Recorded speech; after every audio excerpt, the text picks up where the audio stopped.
Good evening. My name is Shirley Watts.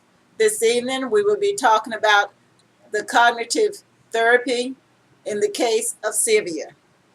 Last week in our first session, Sylvia and I had discussed uh, the events that led up to her having to be in my office for therapy.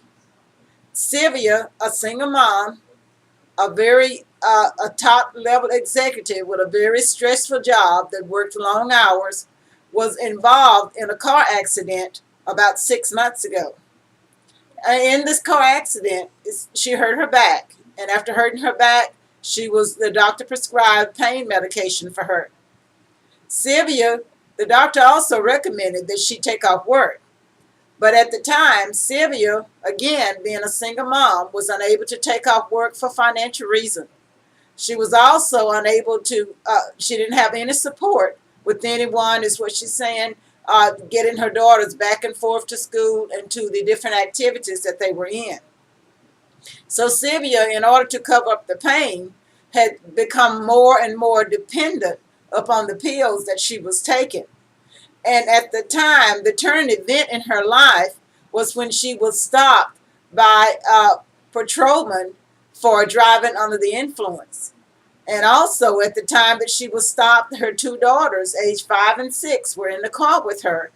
And because she was stopped for driving under the influence with the minors in the car, she was also arrested for child endangerment. And with the child endangerment, of course, CPS, Child Protective Service, were involved. And so the children were removed from her home. They were placed in foster care. The judge ordered Sylvia to get therapy, to go to therapy, before they would even consider giving the children back to her.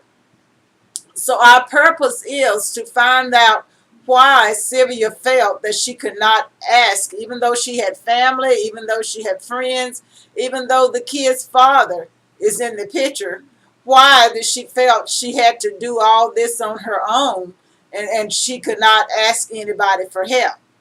So what I've done was last week after our first session, I've asked Sylvia this past week to keep a journal, for everything that she could remember that could help us, to find out, to get at the root of the problem in her past life that could give us some idea of what's going on, why felt like she had to do this all by herself.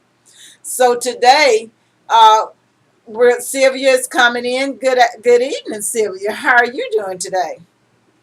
And how did it feel writing down all the events of your life last week?